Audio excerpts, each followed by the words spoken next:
Здравейте, приятели! Аз съм Георги, а вие сте с първият епизод на подкаста по мъжки.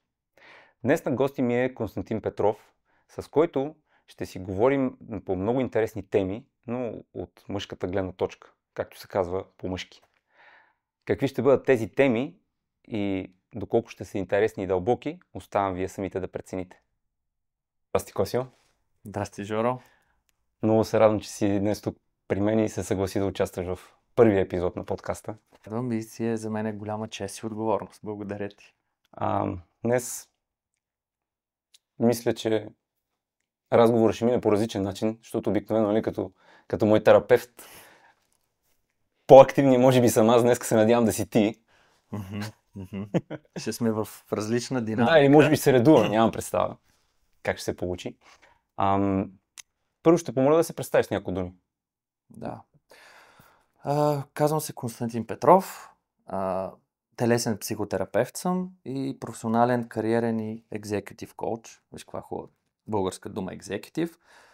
С това се занимавам активно от 4-5 години. С коучинга? С терапията и коучинга. Те горе-долу вървят ръка за ръка. И преди това имам богат опит в различни корпорации, но както казах, от 5 години практикувам само това. Само с две думи, каква е разликата между терапията и коучинга? Доста е голяма.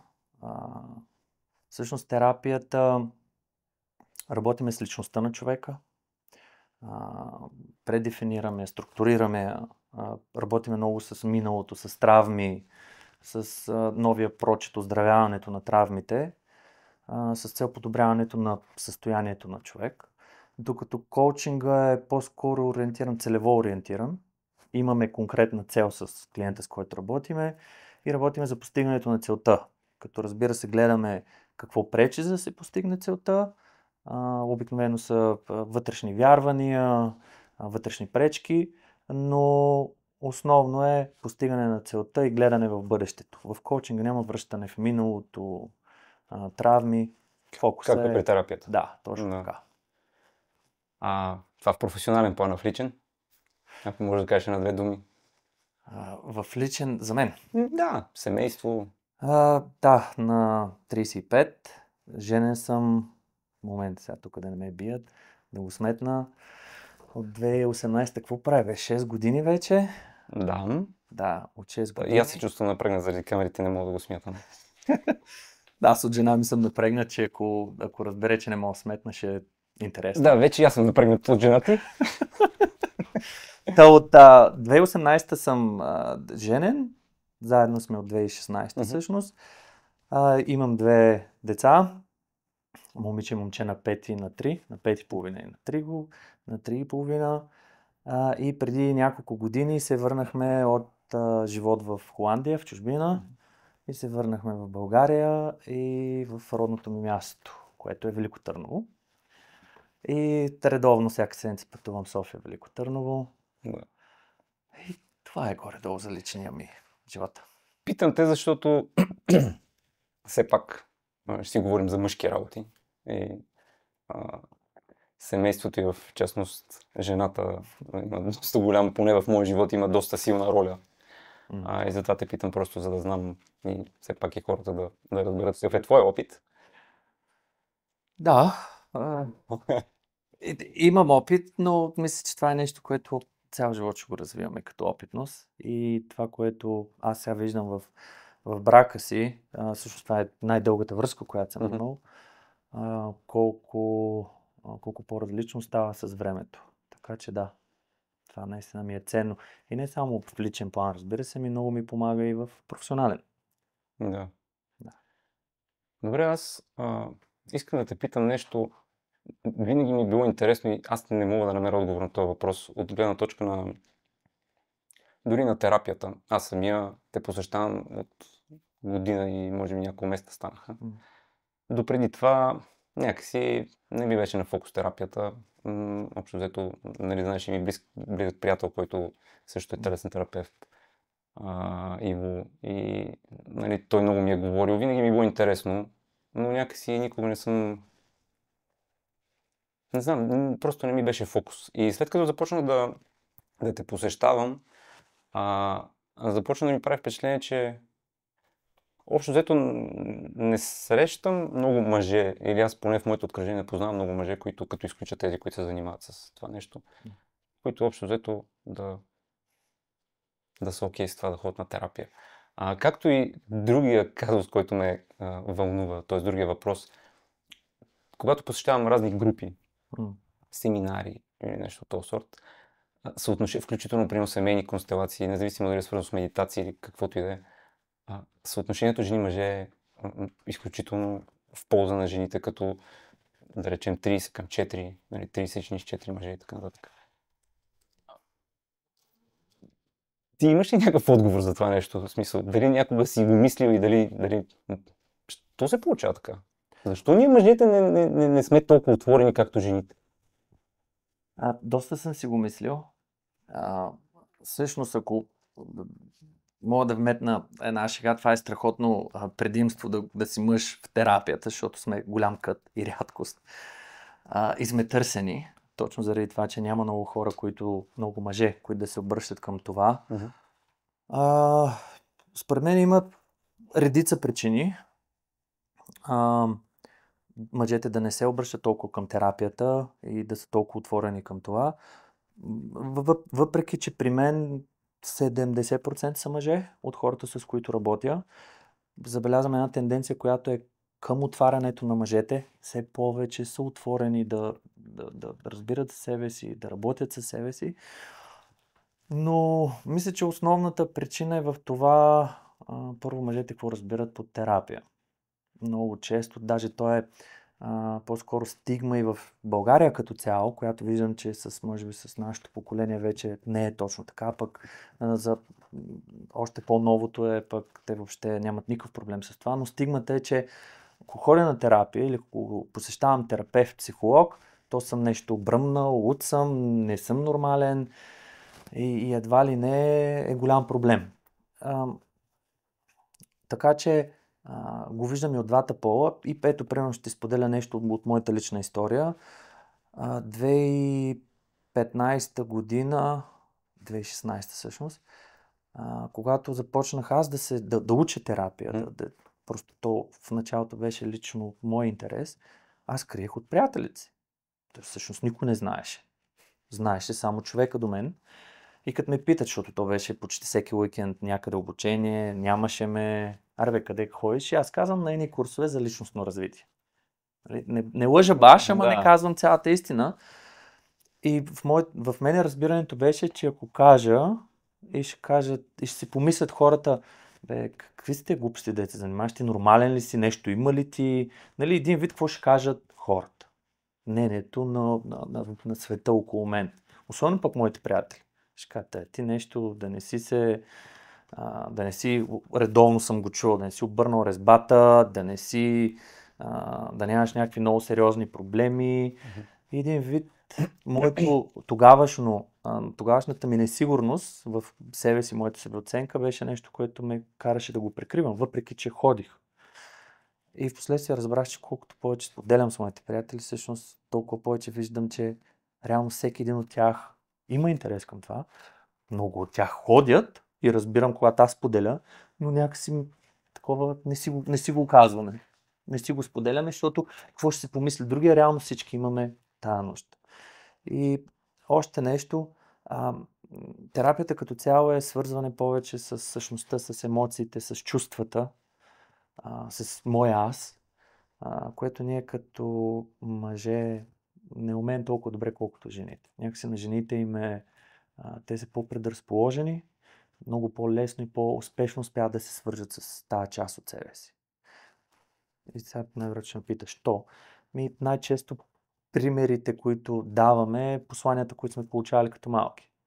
Не да плачеш, стегни се, ти си мъж, я тук не се лигави, не се глези, какво си ми се разглезил, какво си ми се разнежил.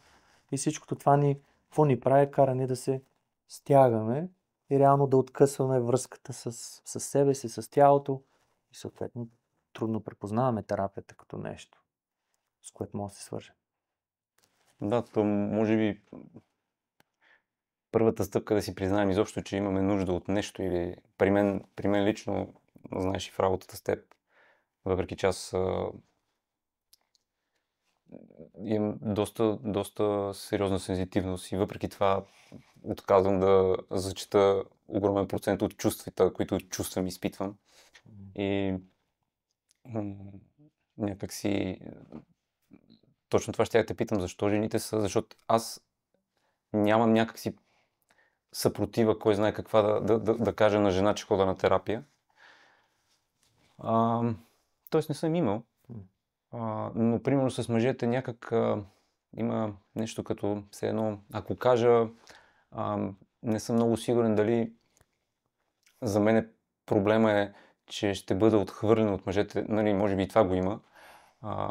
Въпреки че смятам, че има нещо друго, което е сякаш не искам да виждам. Когато го споделя в очите на отсрещния мъж, да виждам реакцията, която много често, ако не той е гей или то нещо е чалнат, много често също би могла да бъде, че аз си позволявам и признавам, че имам нещо, с което не се справям и да видя някакси страха, може би, че другия човек разбира в този момент, че може би е дошло време и той да се справи. Това за нас мъжете, поне за мен като мъж е страшно. Дали страха, дали ни е страх от това да погледна навътре себе си, как мислиш? Като мъже или ти като мъж? Да. И тук смеят категорично да кажа, че то не е полово обосновано. Страха да се обърна навътре в себе си, всички го имаме. И затова всячески се опитваме да се разсейваме с всякакви джаджи, телефони, социални мрежи, сериали и така нататък. Но да, ние мъжете имаме още по-голямата склонност. И всъщност, докато говориш, се пресетих за още нещо. Много често свързват това, че мъжете, ако признаят, че ходят на терапия, признаят, че са слаби. Имат някаква слабост, имат нещо, което не могат да се справят. И това е голям проблем за много от нас. Да се покажем слаби, да се покажем неможещи, защото виждаш ли, ако сме такива, отсреща ще последва някаква реакция, която може да е на отхвърляне, на осъждане, на унижение. И ще ти дам пак личен пример от моята история. Бяхме се събрали с компания мъже-жени и мой приятел заедно с съпругата и семейството си от Велико Търново се релокираха в София и го изпращаме. И те тъкмо, мисля, че още жена му не беше родила и нещо заговорихме за деца. Един от компанията, един от нашите приятели, от дълги години имаха проблем с зачеването със своята съпруга. Като ти казвам, дълги години, много и какво ли не пробваха, какво ли, слава Богу, сега вече имат и е родено и са много щастливи. Но към ония момент подигането на темата много го докосна. Разчувства се, стана емоционален и не успя да ги издържи сълзите и се разплака. И беше много интересно вече като терапевт по-осъзнат да видя какво се случва. Може би бяхме 10 човека в цялото помещение, и жени, и мъже. И в момента, в който той си позволи да е емоционален, просто хората не знаят какво да направят с емоцията. И почва да гледат наляво, надясно, да си мачкат пръстите. Видях моите приятели, мъжете в тази ситуация, че също не знаят какво да правят. И всъщност емоцията на другия провокира емоцията в мен. И това е нещо, което може би ти казваш. Им напомня, че може би и те имат нещо неизказано, непогледнато, неразрешено. И беше много конфузна ситуация. Да, просто дам пример какво се случва. Да. Добре, хубаво, имам някакви неразрешени неща. Често си изправям пред, и все по-често може би ще се налага да си изправям пред предизвикателството да обяснявам на сина ми, който е на 9. Да обяснявам някакви неща, когато онзи ден имахме случка, нещо се случило там в училище, той ми го разказа, цялата вечер мина окей, беше си дори на тренировка, тренира, изразходи си енергията и вечерта започна да се държи доста непристойно. Нали, към мене, да ми се тръшка, да ми се сърди за някакви неща и аз просто го питах, тате, какво става с теб, защо се държиш така? Той вече е в леглото, нали, ляга. И той ми каза, не знам. И аз му казах, защото се държиш много грубо с мен. И той се разплака. И започна да плаче. И аз нали оставих там, каквото правех. Легнах при него, гушнах го, започнах да го питам как си, какво става, нали, защо плачеш. Той каза не знам, дори не знам защо плаче.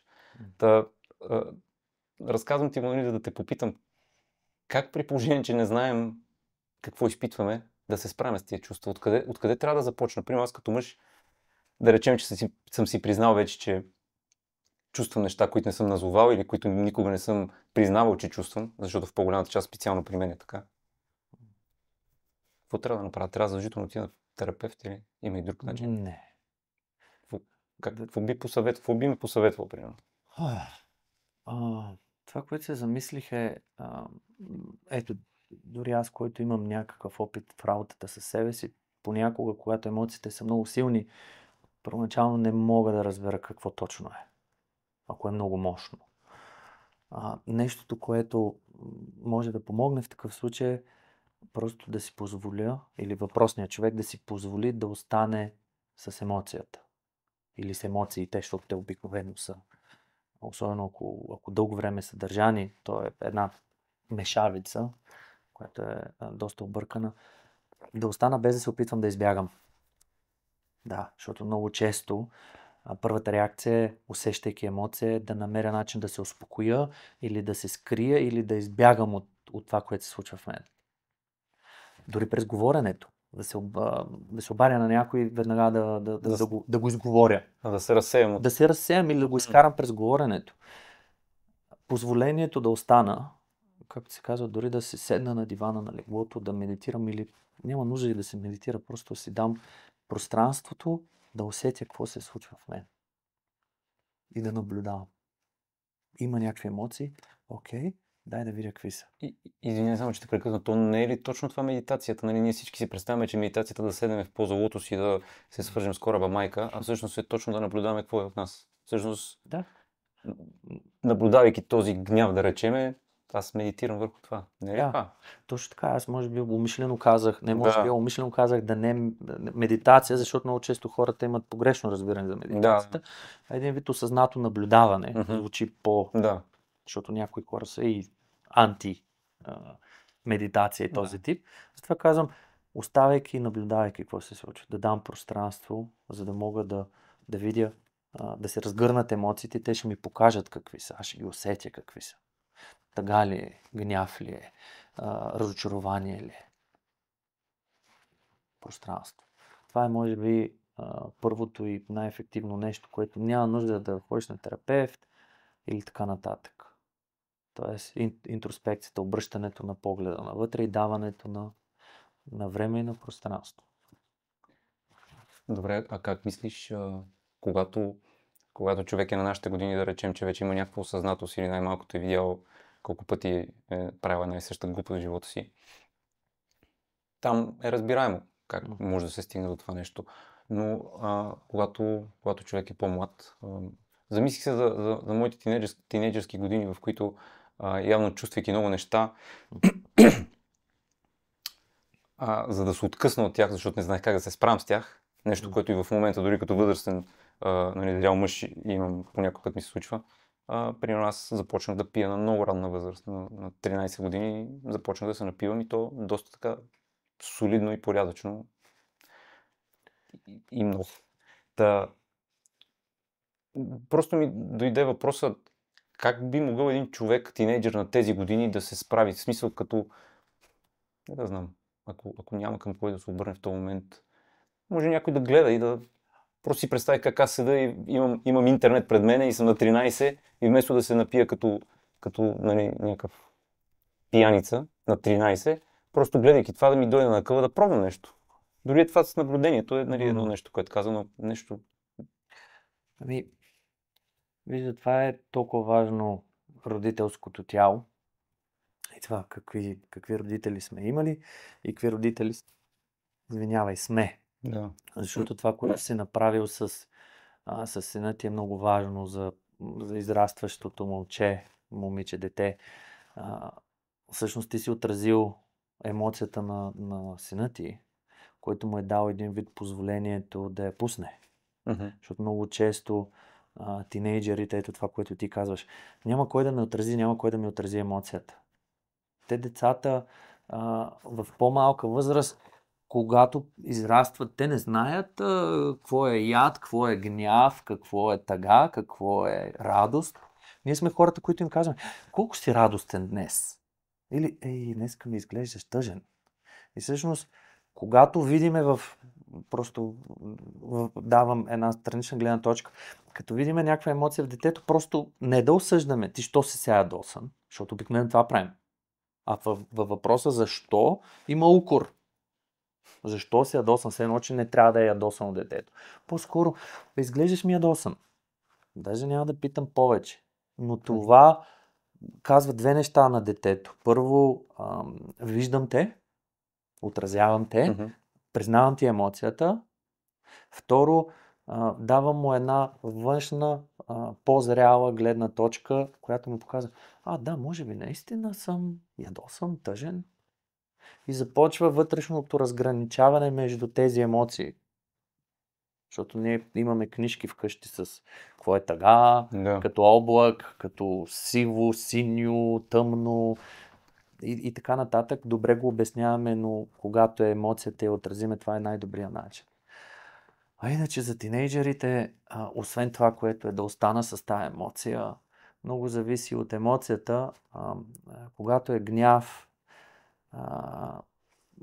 даже по-скоро може би не зависи толкова от емоцията. Ако има високо налягане, т.е. много е неизразени емоции, аз горещо препоръчвам да се намери място за вентилиране, т.е. да се намери място, което да даде позволение емоциите да излязат. Защото те обикновено, когато са много, те ще излязат през активността, през движението, през правенето на нещо. Защото емоцията е енергия. Да. И тя има нужда да бъде разтоварена. Особено в едни такива възрасти, тя е много мощна.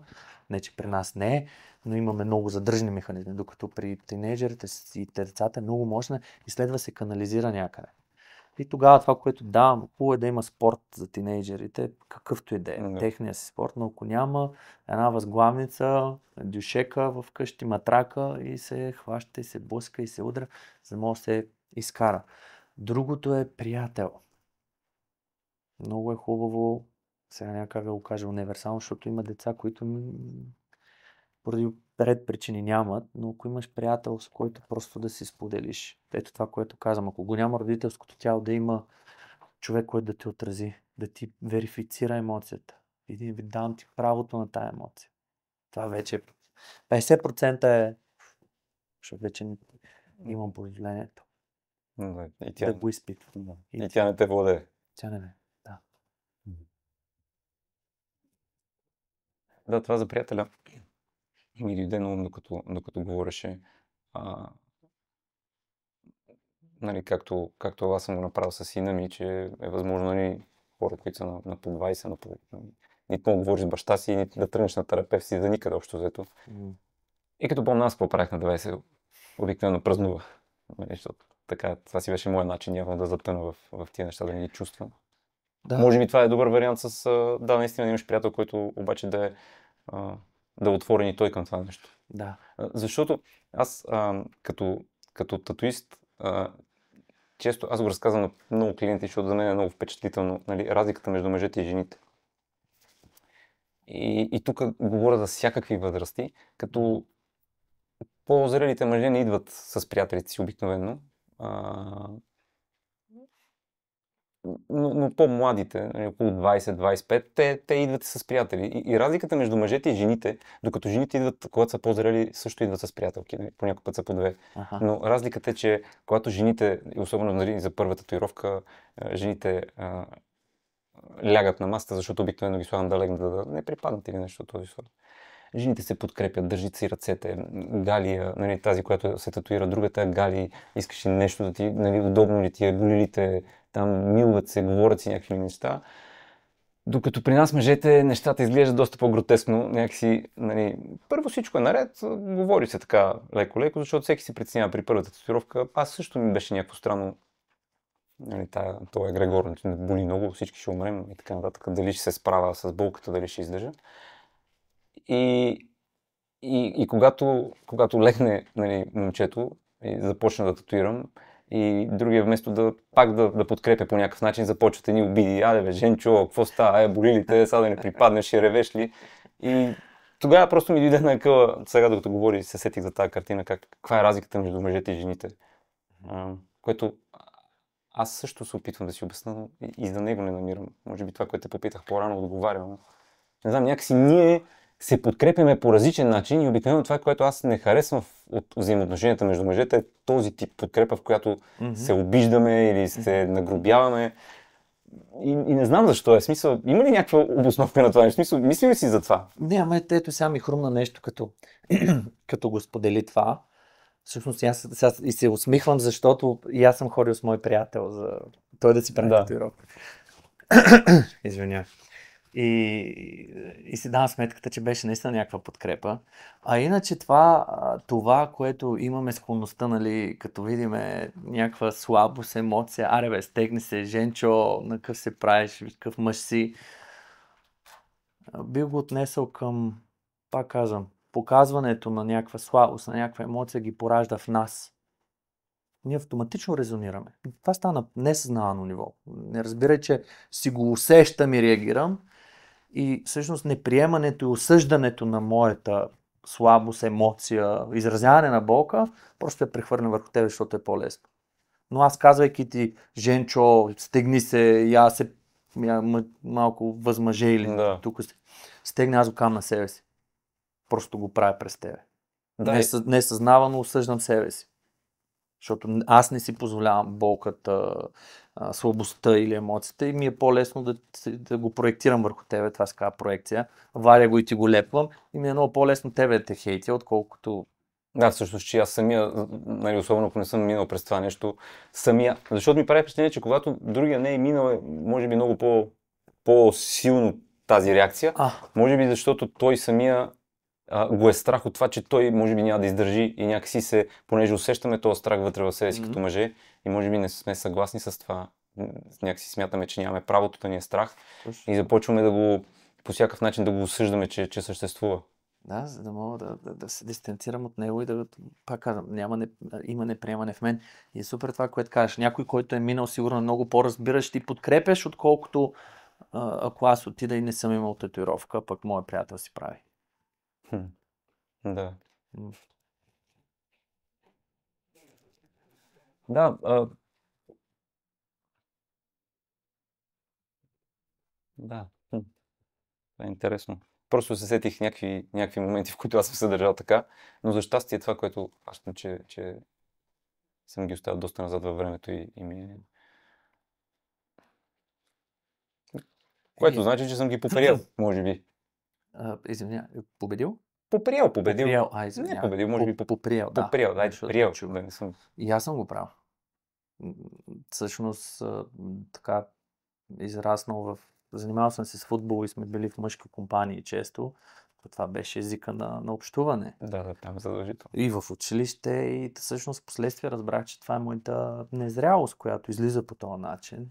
Но това е идеята да го разбера, да го позная и да го приема, защото като го приема, вече мога да предприема някакви промени за по-добро. Чета в момента една книга на Джеймс Холис. Ти си чел сигурно с Под сянката на Сатурн, предполагам, защото той мисля, че е там последовател на Юнг и така нататък. Не е това важно. Важното е, че срещнах нещо в нея, което ще го цитирам. Никое общество не може да просперира, ако мъжете му са незрели.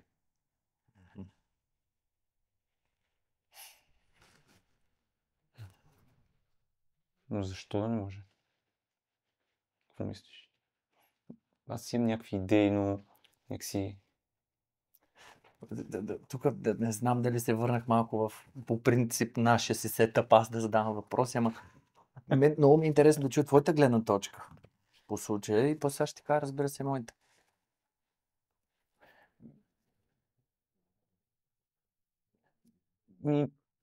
Аз най-общо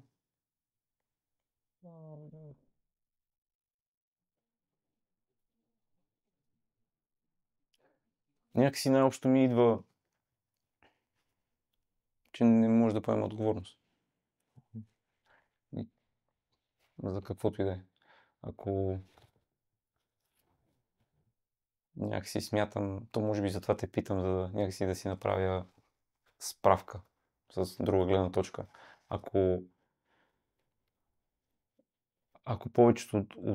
повечето от нас сме незрели, ние не можем да се погрижим за семействата си, за жените си, за не може да поемем отговорност за нещата, които се случват около нас и може би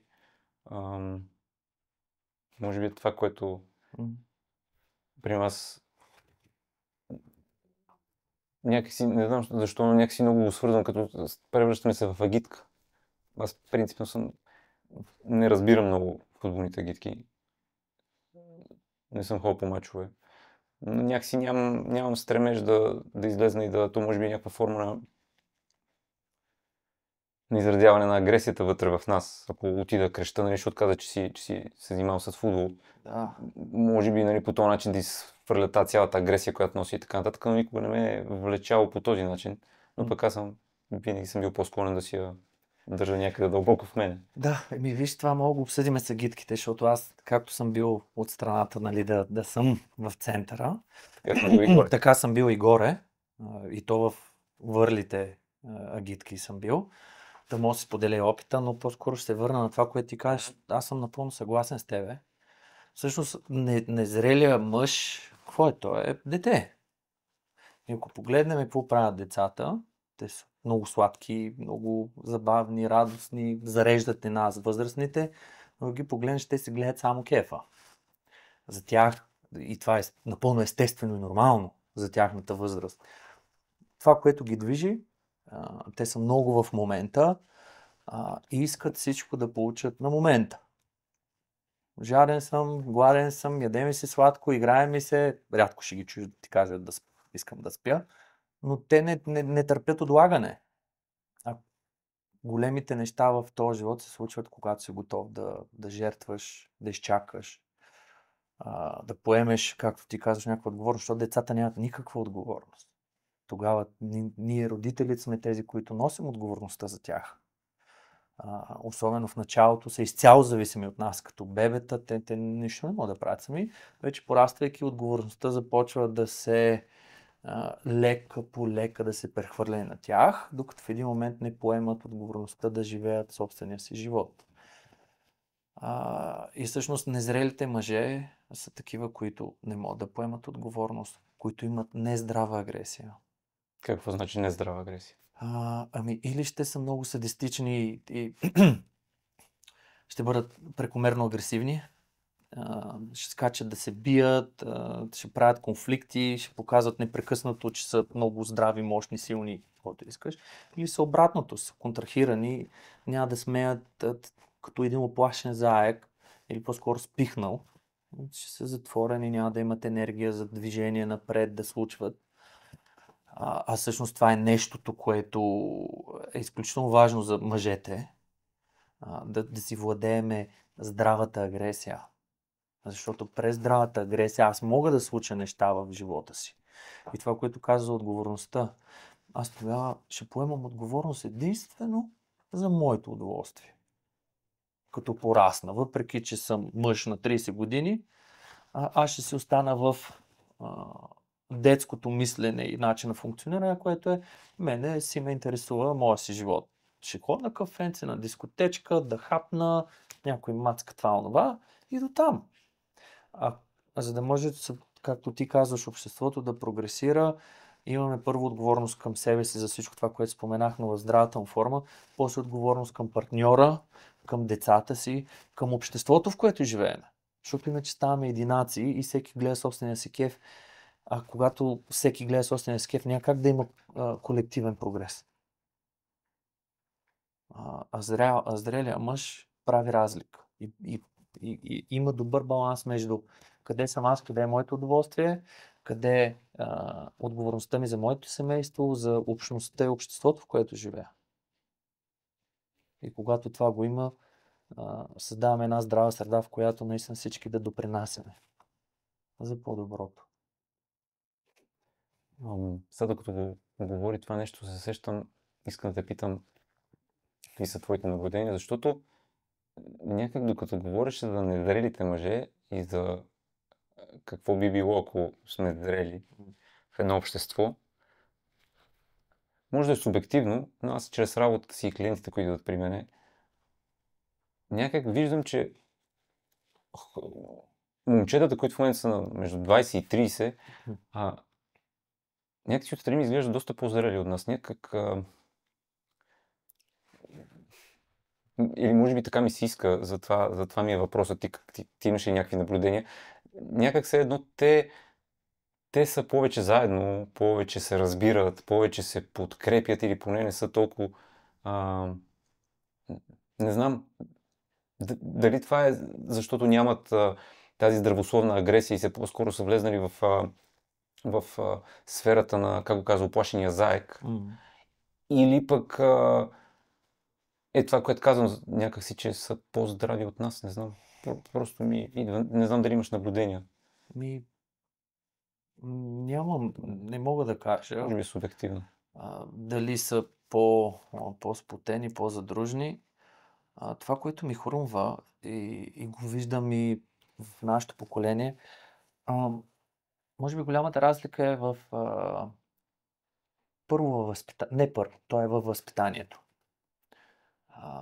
Докато ние с тебе сме били деца и са ни отглеждали, доколкото знам и съм проверявал десетки пъти, е имало една книга в България за отглеждането на деца и тя е била на доктор Спок.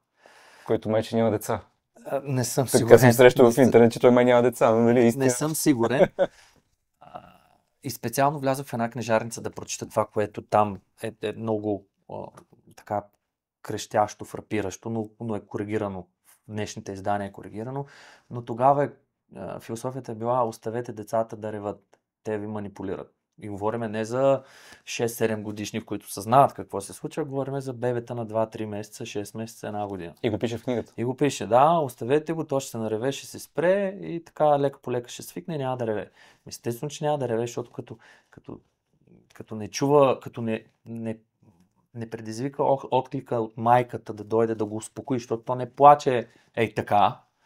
То плаче, защото или е наакано, напишано, гладно ли е, жадно ли е, или има нужда да бъде гушнато. Това са основните. Да. Или там топло студено и така нататък. Но то не плаче поради друга причина, защото то няма развитата когниция да си плаче, защото виждаш ли манипулира.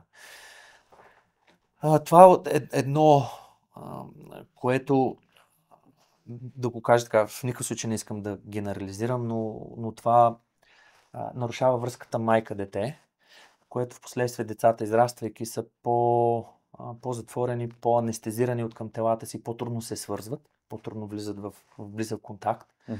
Другото, което е, поне това, от което съм си говорил с мои приятели, с клиенти, близки, ние сме от поколението, аз съм роден 88-ма, тия години на прехода, в които буквално са се борили за оцеляването си много семейства. И бащата тогава, по-скоро патриархално, макар че тук не виждам, не мога да кажа чисто патриархално семейство в България, но бащата като глава на семейство е правил всичко възможно, за да подсигури оцеляването, особено в тези кризисни години. Което ще рече, че бащата много го няма. През много време отсъства. Или пък се върне и е смазан и не може да откликне. Защото аз сега в момента, като съм баща, започвам да разбирам и моя баща. Аз има дни, в които се връщам и съм толкова смазан, че не мога, буквално нямам ресурса да се свържа с детето си по здравия начин. И го осъзнавам. И всъщност липсата на бащината фигура е нещо, което при нас също оказва влияние. И може би тези деца, които са по-малки от мъжете след нас, може би бащата е присъствал повече, има ли се по-здрава връзка с майката. И нещо, което много ме радва, защото сега покрай децата редовно съм в паркове. Особено неделя сутрин сме много мъже на детските площадки в парковете. Мъжете са т.е. бащите са с децата си, което е изключително важно. Това за мен ми дава огромна надежда. То не е надежда, то е вяра, защото аз съм сигурен, че при това прекарване на време заедно със сигурност ще има много положителен ефект. Както върху момчета, така и върху момичетата. Сега, разбира се, има и как присъствам, дали съм само телесно там, но по-скоро не искам да го. Да, това ще ти кажа, че може би е полезно и в двата случая. Единият, ако е по желание бащата, другия, ако то пак е по желание, в опит да избяга от майката, да не си почине малко, да се разкара от къщи. Да. И това го има. Но и при двата случая би трябвало да е лечебно за детето по един или друг начин, защото Със сигурност. все пак го вижда, че е там. Да, и усеща присъствието и пак казвам, когато бащата е наистина присъстващ, т.е. не си, може би хората да не си представят нещо, че трябва да съм осъзнат и всяка една секунда съм тук. Не. Когато, примерно, пуша цигара, пия бира в парка или ям солети, когато детето дойде към мен, аз да съм респонсив, да мога да отговоря на... Да. Защото той идва и казва, тати, виж, и прямо прави кълбо. И аз, да, супер, страхотно. И то доволно, че съм го видял, отива да си играе още 10 минути. И примерно тати, ела тук да ме качиш, да мога да увисна на катерушка. Това е да си присъстваш, да можеш да откликваш на нуждите. Няма нужда да си осъзнати нон-стоп там, едва ли не, дзен и вин. Не. Да си да отговаряш, точно респонсив, не знам, дай ми помогна. Да откликваш. Да откликваш на нужда. Да, може би. Да, понеже прехвърли от майката към бащата, нали, докато говорихме за как малкото дете, докато плаче, идва майката да го слушне, то спира да плаче, каза, че бащата е всъщност много важен. И понеже, нали, аз съм мъж, възпитавам момче и ми е интересно каква е разликата между какво дава майката и какво дава бащата и всъщност как един мъж става мъж реално. Според психологията, да речем, ако приемем, че ние сме станали мъже, нали? Как сме станали мъже? И става ли си изобщо мъж? Защото някакси, не знам, жените сякаш не го носят това нещо. Те си знаят, че са жени. Те аз съм бил свидетел, аз имам две племеници. Примерно един много готин случай, аз баща ми, сина ми и племеницата, която малката ми племеница на години. Сега не мога да сметна на 2010 година, това е доказателство, че отделно не можа да сметна. 2010 година. Значи на 14 ще стане, но това се случва преди 3-4 години. И баща ми е на примерно 70, аз съм на 40, Божидар тогава беше на 6, да речем, тя била на 10. И не помня как беше случай, но някакси тя завъртя много приятно, ни завъртя и тримата така, че ние тримата се скарахме. Аз се скарах с баща ми, той скара на сина ми, аз оттам стане някаква голяма патаклама. Нали, казвам го като пример, защото някакси имам усещането и съм виждал и други момиченца, че те си носят женското още от малки, докато някакси ние трябва да станем мъже. Истина ли е това? Или пак ли е субективно? Или... Да, много си го носят. Те някакси са жени. Ние не сме точно мъже. И да, и не е отговор, въпреки че го мразя да го казвам, особено като го вия по телевизията, и да, и не, т.е. не вземаш никаква позиция. Но искам да го поясня още от самото начало. Да, те го носят, защото ние някак го разбереме с тебе, но те са съществата, които раждат. И някакси генетично им е обосновано това нещо, че го носят. Но и при момичетата, и при момчетата има етап, който е много важен в тинейджърството, инициацията. Инициацията в женственост, в мъжественост, в жена, в мъж. И основната разлика е, че при жената няма нужда да инициира с ритуал, защото ще обясни за мъжете. Там много естествено става. Цикъла. Искаш, не искаш, стига да няма физиологичен, физически или някакъв генетичен проблем. Цикъла идва и тогава мама обикновено или който да идва и обяснява честито, вече това е нещо хубаво, защото те обикновено са притеснени, оплашени, особено ако не е говорено, паникьосани, но тогава се обяснява, това е порастваш, това значи, че ставаш жена, защото вече имаш цикъл, това значи, че от тук нататък вече можеш да имаш деца. И един вид много естествено се случва инициацията. През този разговор, който не е страшна философия, момичето бива инициирано в ти вече си жена. Докато при мъжете това го няма. Гикорно в една от книгите си пише, че това идва с отделянето на семена течност при мъжете. Това ще те питам. Да, което е някаква форма, обаче кой го споделя? Аз си спомням много добре момента и не съм чул тате, знаеш какво направих. Аз разказах на всички приятели, не че на баща ми. Аз това не съм го правил, но нали, той казва, че това е някаква форма, но тя малко не винаги е ясно изразена, защото не е споделена. И при мъжете е много важно да има форма на инициация. Инициация, форма на инициация. Да, хубаво ме питаш, защото аз си говоря все едно, че е много ясно, защото... Не, аз имам някаква представа, но някакси ти какво точно имаш предвид под форма на инициация? Представи си го като някаква форма на ритуал, в който един вид има приветстване в света, от света на момчетата в света на мъжете. И инициацията може да е форма на ритуал, на разговор, на игра. Е много важно да го има. И в дипломната си работа аз така направих едно много интересно проучване за инициацията в такъв тип племена, които все още съществуват. И обикновено инициациите са свързани с физическо изпитание на духа, на волята. Може би едно от най-фрапантните, 2 примера ще дам. Не мога да цитирам кои са племената. В едното беше от сорта на вземат се дървени колове, горе-долу толкова, от едната страна заострени, от другата тъпи, и се пробиват тук долу между мускулите. Буквално се вкарва между костта и мускула, на краката, на ръцете, и детето се увисва с въжета на те имат палатки и стоиш там и детето не трябва момчето, трябва да издържи определено време, което не е 5 минути, говорим за часове, докато горе-долу припадне. И до тук не свършва, защото това вече е гротеско. След като се свести и го свестят, детето, т.е. момчето, започва да бяга в кръг и отстрани стоят старейшините на племето. И тяхната задача е, докато то бяга, те да се просегнат и да извадят кола, докато бяга. Идеята да е обаче не оттам, където е вкарано, ами да го изтеглят. И момчето следва да не показва, че го боли, че страда, да издържи. И когато това го направи, старейшините стават и го приветстват с това, че е минал изпитанието, трудността, добре дошъл в света на мъжете. И другия пример е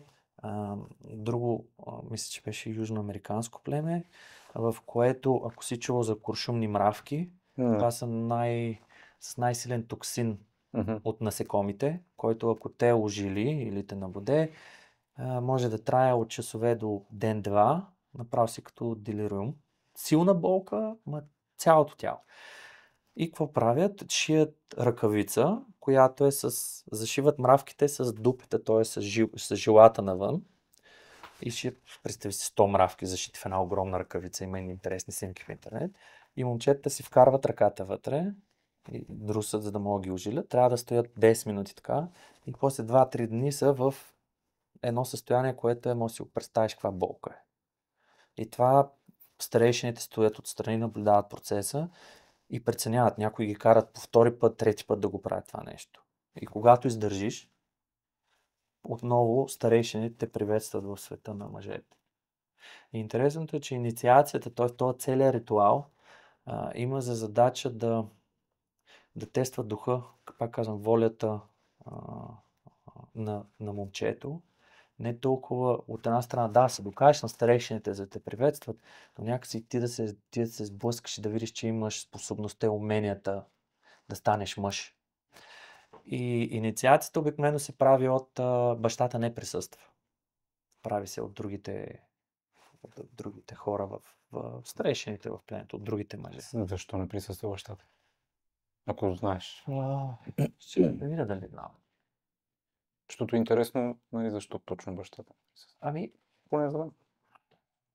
Важно е да може детето да се огледа в другите мъже, защото бащата присъства. Хубаво е в нашето общество, защото сега не мога да го препоръчам това на слушателите и зрителите, правете го с това. Загубени сме край. Важно е да бъде победен бащата под някаква форма, но е толкова важно и другите мъже да отразят мъжествеността ти. Т.е. да бъдеш прият от мъжкото съсловие. Защото бащата, той е важен, но огледалото на другите мъже е не по-малко важно, даже е по-важно. Да, ние може би като бащи, нали, сме склонни да направим компромис с това, докато другите не биха направили. И може би това е по-голямата победа. Аз някакси така го чувам. Да, но тук в нашето общество, защото това няма как се случи сега и не го препоръчвам в никакъв случай, бащата играе много важна роля за инициацията на момчето, на сина си. Знаеш какво забелязвам? Как ти казах, 70-80% от хората, с които работя, са мъже. Една огромна част от тях или имат отсъстващ баща, или имат много, много властен, много деспотичен баща, който всячески налага мнение, позиция и не дава пространство на детето. Тоест не дава.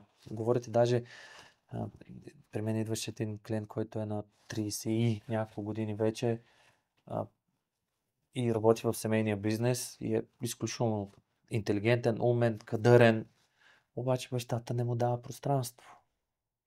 И някак си тук липсва това бащата, дори символично, да остави сина да го победи. Деца вика, вървете, играйте баскетбол и стави да те пие сина ти. Да може да получи тази победа над бащата, да се усети по-силен и победата да бъде приета от бащата. Защото един вид това е висшата форма на утвърждаване. Да, сине ти си по-добър. Няма нужда да го кажа винаги директно.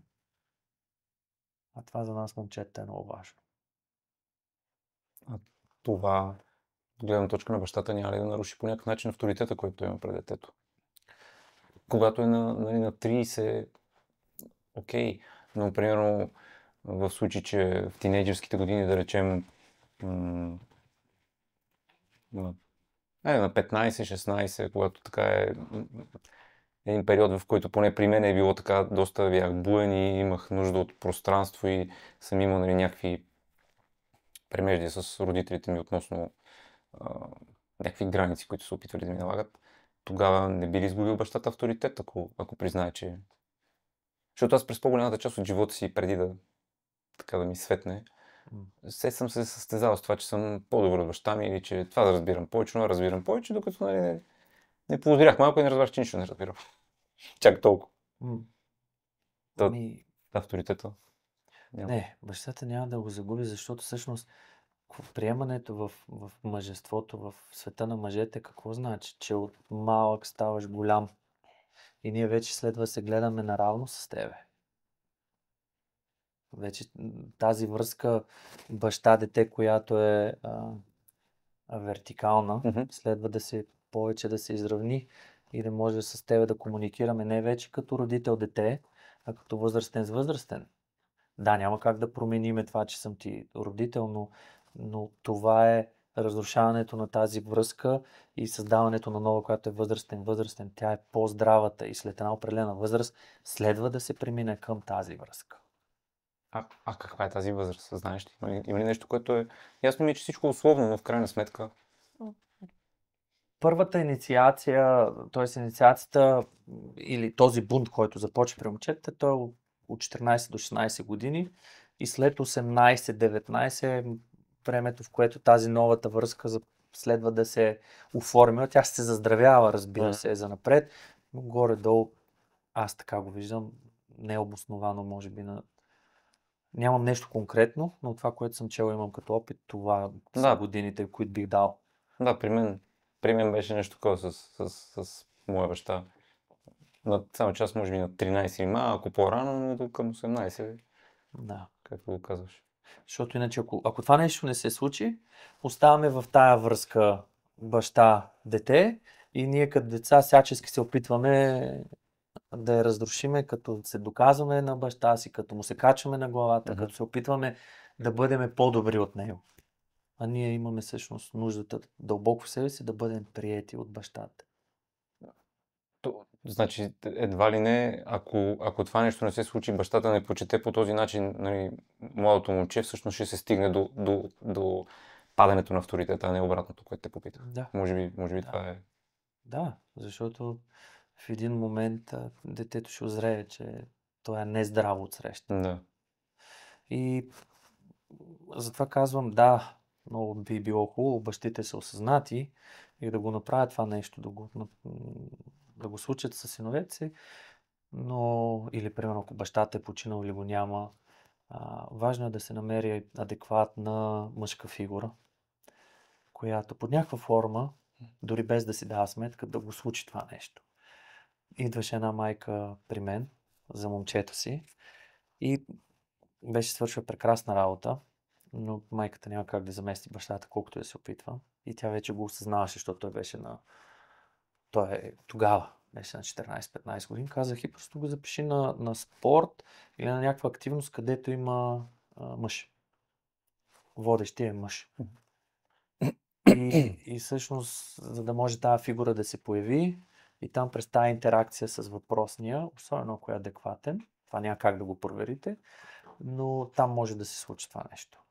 Да се замести, защото са много важни мъжете, за нас момчетата, като фигури в живота ни. Особено когато израствам. Освен спорт. Спорт може да е, ако искаш дори рисуване, инструмент, Да, просто да има просто мъж, някаква който активност, но да има мъжка фигура. Защото ние, бащата е много важен, но реално ние ставаме мъже, като копираме. И затова е важна среща с различни мъже. Затова има чичо, дядо, вуйчо, да. От които също си вземаме, защото бащата няма как да ни даде всичко. И е много важно да присъстват различни типове мъже, различни типове характери, защото като момчета, поне аз съм бил така, се съм опитвал, този това ми харесва в него, от този това си вземам. Я виж този примерно как се грижи за жена си, какво отношение има, защото примерно не съм го виждал.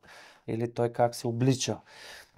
И това много ми помага, всъщност не е така израстваме, момичета, момчета, ще говоря за момчетата, копирайки. Затова е важно да имаме идоли, защото припознаваме нещо, т.е. нещо ни харесва и не съзнавано, копи-пейст.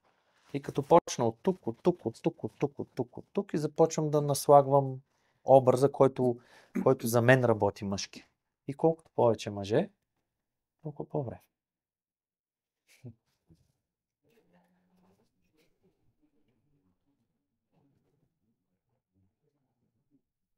Добре. Като възрастен, защото аз сега на 40 започнах да спортувам. Като малък спортувах, после си изчупих пръста, реших да попразнувам известно време, няколко години така, 15 години. И после реших пак да спортувам. Ако това не е възможно, питам те, защото също от около година посещавам мъжка група. Също така си ми споделял, че ти водиш мъжка група. Това със сигурност е вариант, когато си вече възрастен, предполагам да е форма на инициация или да има други мъже, през които да се огледаш или да си свериш часовника.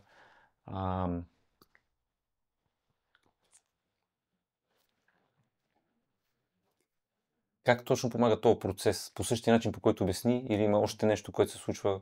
Нали, аз моята група, която посещавам, не е с така психологическа поправима, психологическа насоченост, да има конкретни стъпки. Ние просто събираме 2 пъти в месеца, фокус е споделяне, да си отворим сърцето, да започнем да чувстваме. Група за подкрепа. Група за подкрепа, но не за алкохолици, тази пропуснах. С алкохолиците не намерих тогава. Оттам тръгва груповата терапия, така че трябва да сме благодарни. Всъщност от алкохолиците тръгва, мисля, Сигурен бях, че съм пил с причина. Да стигна до мъжка група, трябва да мина целият процес. Не задължително, моля да не се приема като условие. Не, даже напротив, но да, просто да се оправдая. Хубавото е, че в момента правя поредната мъжка група, в средата сме горе-долу, вече втората половина, имам момче на 18 години. Което е, той баща му е по-отворен, но и той има желание, което е страхотно, защото за него е деца вика косъм, да е там. Да. Всъщност вече като пораснали, мъжката група, терапевтичната или така за подкрепа е изключително ценна. Аз, това е и причината да тръгна да правя терапевтичната си мъжка група. Първо, защото цял живот това ми е била моята тема. Мъжкото в мене, мъжката роля, как се държи мъжа, какво прави, натрупах опит. През това време имаше някакво усещане за липса на споделеност в моето преживяване. И един ден просто, когато вече тръгнах да го работя, си казах, че искам първо да споделя това, което съм научил, като опит и като знания и да предоставя възможност на хората да са в едно такова пространство и общество. И ще върна малко към тинейджърството. Там пак има мъжки групи на принадлежност. Въпросът е, че не всяко момче влиза в тях. И те са тип банди, групички от приятели. В моят случай беше футбола, аз имах... Това си ни беше и компанията. После момиче трудно влизаше. Те са важни, защото в основата си дават усещането за принадлежност. Това е много важно. И то е мъжка принадлежност. Т.е. с други мъже и се усещам принадлежен, част съм от нещо по-голямо от мен самия. Другото важно нещо, което обикновено се случва в тези групички като тинейджери, но разбирай, правя паралела между това и терапевтичната група. Те са много идентични. Да ме видят за това, което съм. Тоест не само да принадлежа, но да бъде утвърден. Косио, той е малко такъв чалнат и много забавен. Знае ги вицовете и е такъв готине. И това е, дори сега като го казвам, защото сме си имали такива, не толкова директно, но имал такива форми, което много, много храни точно това подрастващото мъжкото. Да ме видят за това, което съм и за качествата, които имам. А ние всички като мъже имаме качества. Е важно да бъдат отразени от същия пол, т.е. от други мъже. И всъщност тези тинейджърските групи, банди и така нататък са много, много ценни. Защото другото, което се случва там, конфликт. Дори да си размениме 2-3 шамара, крушета, това е изключително важно. И особено в тази ранна възраст, за да може да видим първо, че имаме способността да влеземе в конфликт. Идеята е да не се отрепяме. И не го препоръчвам сега хората се бият тинейджерите, дето слушат и гледат. Но има нещо много важно, много ценно, че когато аз лично имам опит 4 пъти, така ми се е случило, като се сдърпаме, да си размениме шамари и крушета, после с този човек ставаме много, много близки. И до ден днешен 3 от тях са ми добри приятели и имам топли чувства към тях, въпреки че с единия голям кютек се бих. Единия ме и нокаутира в не знам кой клас беше, 5, той беше боксер. И директно си ме събори. Но всъщност съпоставянето, дори да загубя битката, ми дава усещането, че аз нося силата и да имам ресурса. И е много важно. И всичкото това, ако сега го пренесеме в терапевтичната група, какво имаме? Принадлежност, утвърждаване, да може да влеземе в конфликт и въпреки всичко, нали, сега тук не се млатим, да не се разбира погрешно, но има други начини за влизане в конфронтация, конфликт и в последствие да намерим начин пак да си останем приятели. И това го работя в мъжката група, да си покаже агресията и тя по същия начин, както всичко друго, да бъде отразена и призната. Ние имаме едни опити, в които така се съревноваваме, ама е яко крещене. Физическо има много крещене. После хората няма спечелил, загубил. Да, някой характер си има проблем с загубата и това, но като цяло всички после са леле, беше жестоко, много е готино.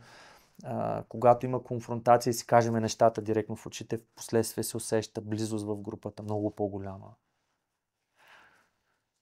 И всъщност и това, другото много ценно, и тук се връщам към анонимните алкохолици, където стартира всъщност, да видя, че не съм сам. Не съм сам на тази земя с този проблем. Мале, това е толкова обнадеждаващо. Дава ми, слава Богу, не съм сам. има някой като мен, че даже има същия проблем. И това, пак казвам, автоматично ми сваля тревожността, притеснението, страха, тъгата. Защото се усещам, има някой като мен.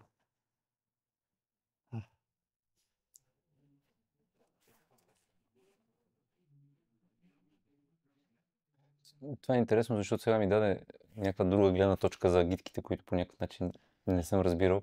Всъщност, тя в една агитка се събира всичко това. Реално.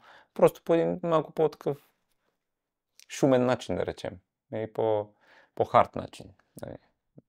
Защото там се стига и до откровени, нали, такива проблемни неща. Ами, да ти кажа, да, ти хубаво ме препрати на там, ама много добре го разбра. Много хубав паралел направи, защото затова това исках да ти кажа.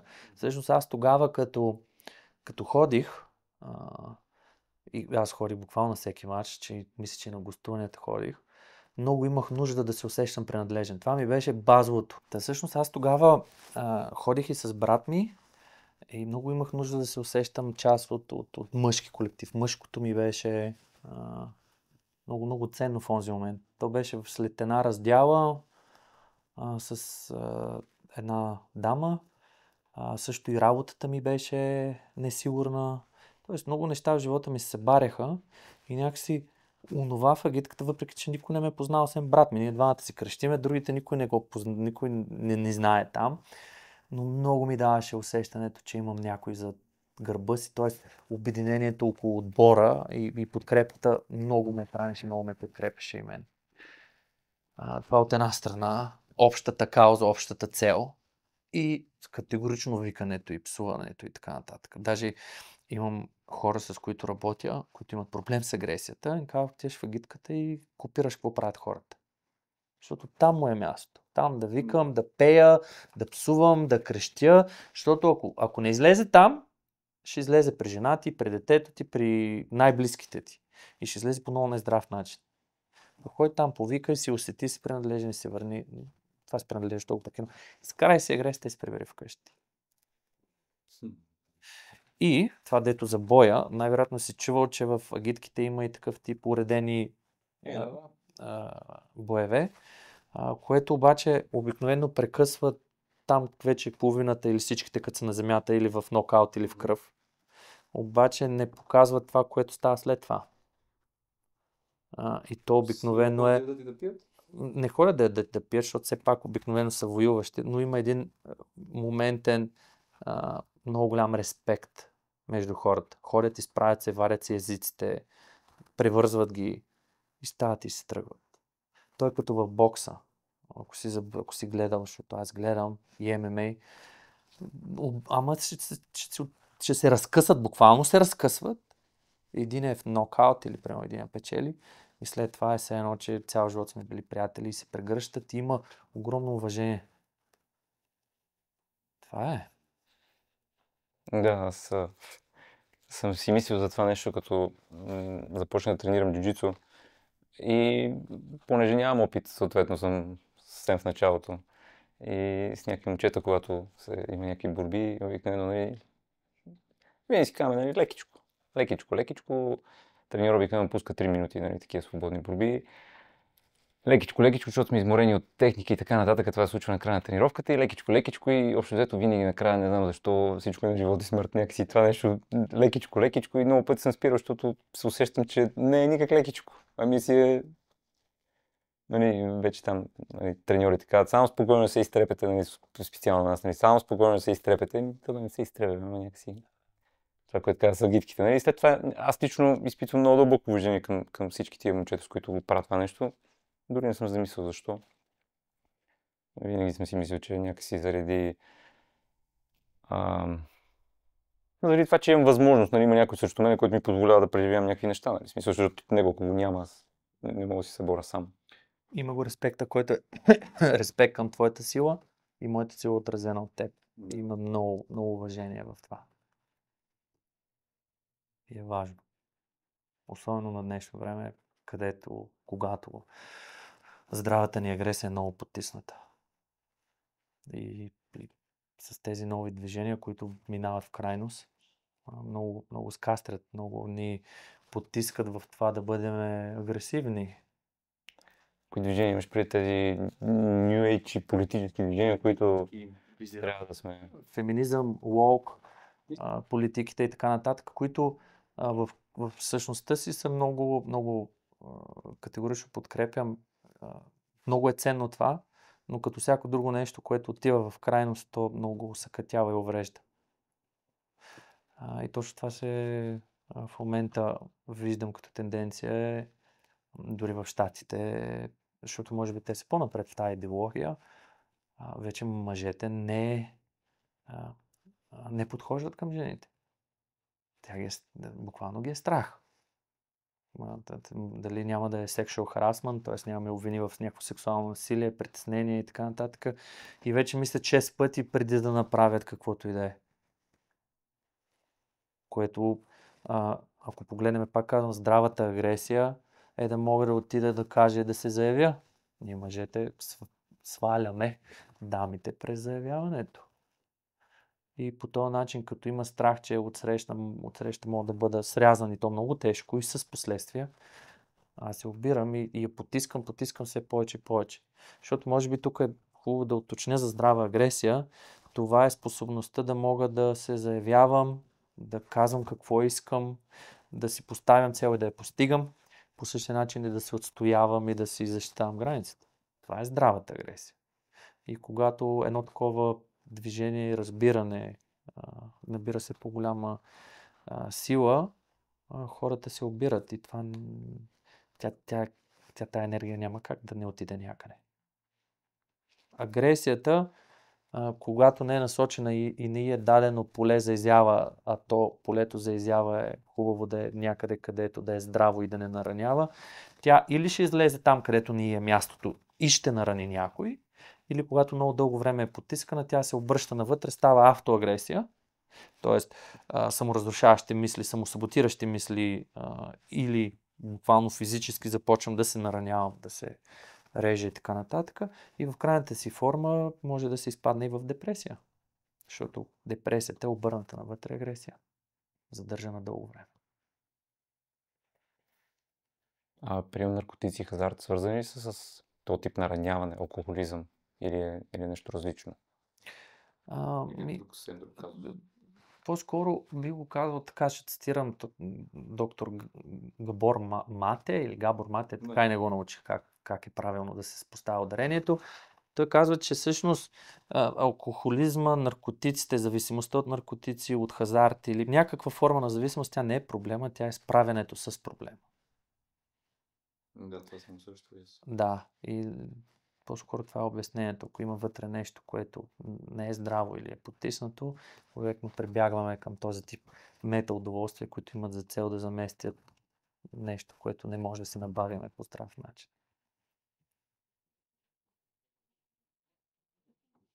Добре, ти трудно ли намираш, т.е. какъв е интересът към твоята мъжка група? Защото за последната година някакси така се случи, че аз в момента знам за 3, 4, ако не се лъжа, 5, 6 групи, сме да твърда независими една от друга, което е някакси нали, отстрани изглежда, че нещата, за които говорим, нали, ги не знам, смятам, че българския мъж имаме къде да работим с тези всички неща, за които говорим. В същото време 6 групи, да речем по 20-30 мъже. Не знам колко е твоята група като хора. 12 човека, аз работя с бройка. И 12 пак, това са почти 100 човека, 70-80 човека мъже.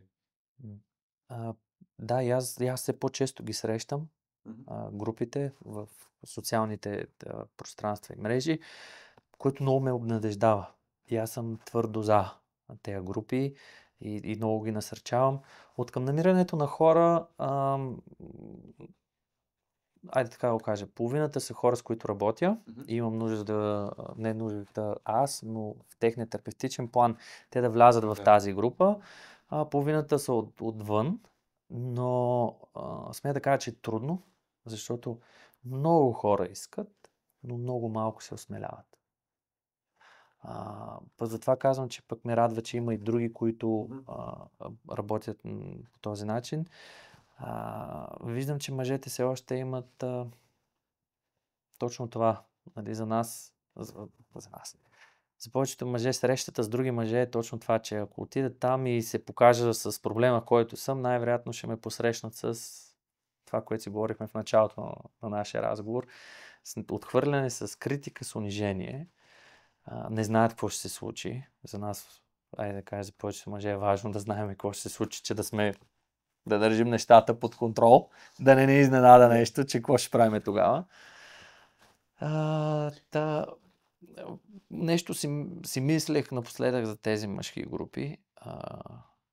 Много е важно, защото част от тях виждам, че не са водени от терапевти, от психолози.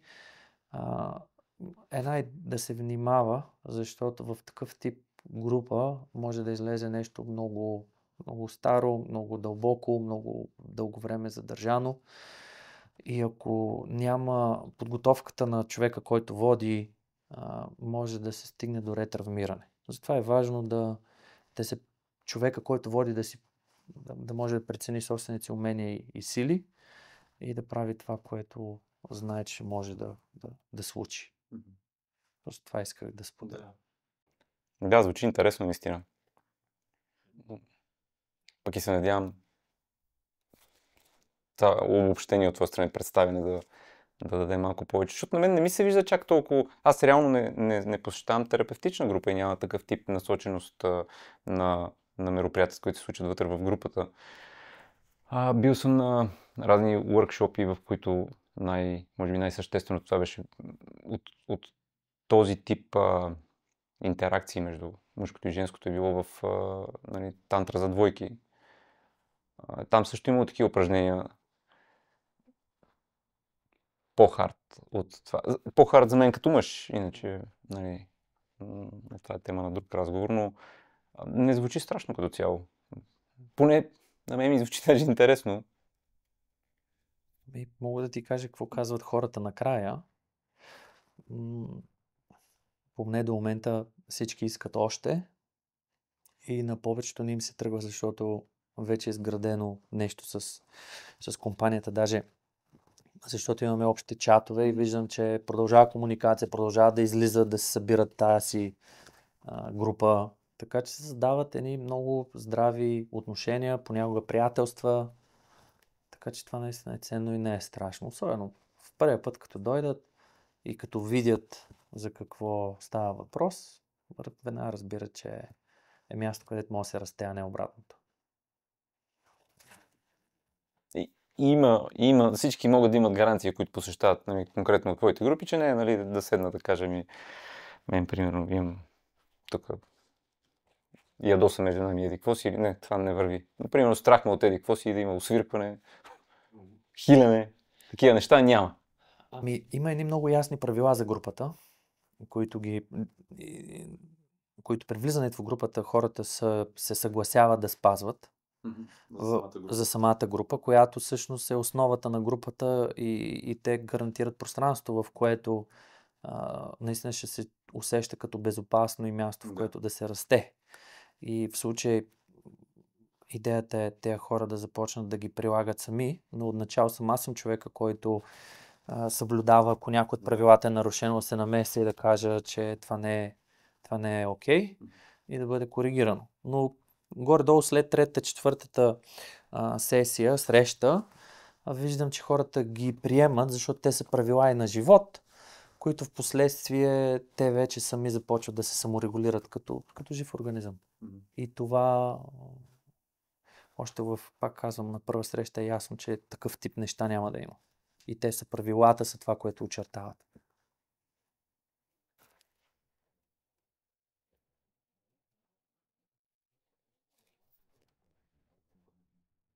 Колко време продължава на така група? 10 срещи. 10 пъти се виждаме. Вторниците, защото, както споменах, пътувам между София и Велико Търново. Вторник след работа и работиме 3 часа и половина общо. И е през 3 седмици. Защото след като се преживее нещо, е хубаво да има достатъчно време за интеграция, а не всяка седмица, защото в един момент ще дойде много и няма да може да попие хубаво новото осъзнаване, новото преживяване. Необходимо е време. Да, около 7-8 месеца нещо, какво се... Да, точно така. Интересно звучи. Да, ти си ме канил на... Мисля, че ме кани на нещо, дали ме кани на... Канихте и ти избега. Бегах, защото... Ще има още, не се притесняй. Ще има още групи. Ще видим. Да. Продължавам да съм на женската група. И също и за чорапите, но това за чорапите си го говориме, като се видиме насаме. Да. Да, много интересно. Много неща ми светнаха, така да се каже. Аз мисля, че така и от срещите с теб имам доста неща, разбрах, нагласих си сам. Но, примерно това за агитките за мен беше много приятно да си сме на гледната точка за това, че просто да го разбера по-скоро. Нали? Пак не ми се ходи на матч, не ми се вика крещи, но това си е моят начин. Но някакси го разбрах по някакъв нов начин и съм супер доволен да... Защото предполагам, че при мен специално сина ми още от сега, нали, там се асоциира с някои отбори, а той дори не да гледа мачове. И батко му беше по същия начин. Той дълго време беше, не спомня от кой отбор, защото баща му беше от този отбор. След това дълго време, май не съм сигурен дали не беше от другия отбор. И в един момент го бях питал, ти мачове гледаш ли? Гледал съм там един път. Нали, по едно време започна да гледа, сега вече мисля, че гледа, даже нали, по думите на брат си доста гледа. Но интересно това нещо ще ми е полезно, може би, за в бъдеще да имам друга гледна точка. Да, и нещо, което просто се пресетих да кажа. Имат Артур, агитката. Да. Има един, който задава тона на песните, който казва какво се прави, когато има хореография, кога се вади хореографията. Тоест, образа нали, на бащата, ако го кажем така, също е там. Нали, на лидера на бащата, на този, който води, фигурата на която се възхищаваме, също присъства като немалка част от агитката. И той човек, който на всички знае, че щом той е там, го е заслужил това нещо, има качествата. Това също просто ми дойде да го вмеря. Да, се замислих как точно се става лидера на... Ако е лидер за този лидер, ми стана интересно, чисто по-мъжки такова едно. Нали, ако те следват този лидер, кой е лидера на лидер, как той е станал лидер? Дали всички, каква е целта на мъжкото, дали всички да станем лидери на някой, или по-скоро да се научим да управляваме себе си, може би. Не мисля, че всички са лидери. Няма как да стане. Няма как да стане. Не, че тук в България не се опитваме много вождове и малко индианци да сме, но не всеки предназначен за лидер. Пък и то лидерството малко го разбираме, че едва ли не следва да водя хората, да имам много хора зад себе си, да е тълпа. Тук мога да споделя опит от корпоративния си живот, където съм виждал колеги, наричат се неформални лидери, са тези, които вдъхновяват другите, без да са на някакво висока позиция. Даже те нямат менеджерска позиция, но са хора, които вдъхновяват и мотивират. Така че то лидерството е много по-широко от това да водиш хората.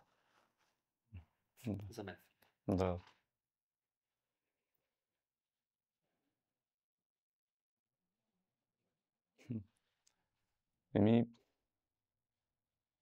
Аз ти благодаря още веднъж, че се съгласи. За мен беше много приятно.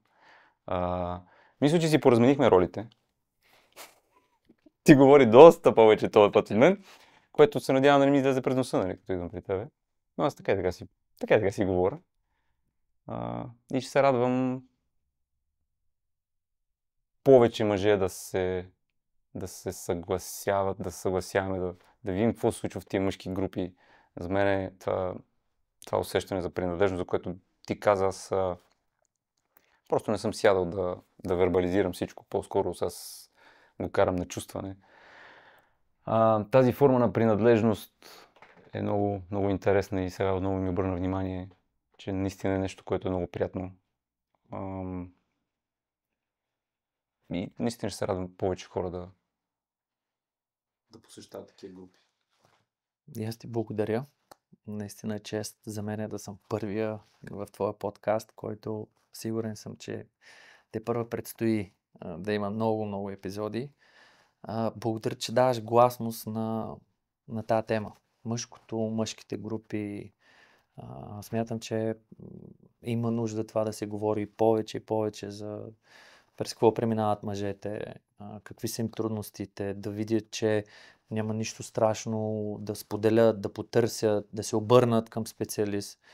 И тук се сещам за един ММА боец, не мога да цитирам името му, който след една победа преди седмица беше загубил най-добрия си приятел, който се самоуби. Се е самоубил. И той каза, даже беше емоционален, че предпочита този човек да дойде да му плаче на рамото, отколкото да го носи в ковчег. И мисля, че това е някаква много крайна форма, но тя много добре показва всъщност какво ние всички си мислим. Ако имам приятел, много повече предпочитам да му бърша сълзите, отколкото утре да трябва да го пренасям или да го оплаквам. Така че колкото повече говориме за това, толкова повече смятам, че мъже, че имат свободата да бъдат това, което са и да покажат истинския си потенциал. И затова ти благодаря, защото даваш едно поле, едно пространство, в което това може да се случи. И с интерес чакам да видя следващите епизоди, в които ще съм вече зрител и слушател. Благодаря ти много за милите думи, Косио. А на вас, скъпи приятели, ако ви е харесал разговорът, който тук що проведохме с Косио, ще съм благодарен, ако се абонирате за канала, напишете вашите коментари и харесате с палчето нагоре. Благодаря ви и до нови срещи!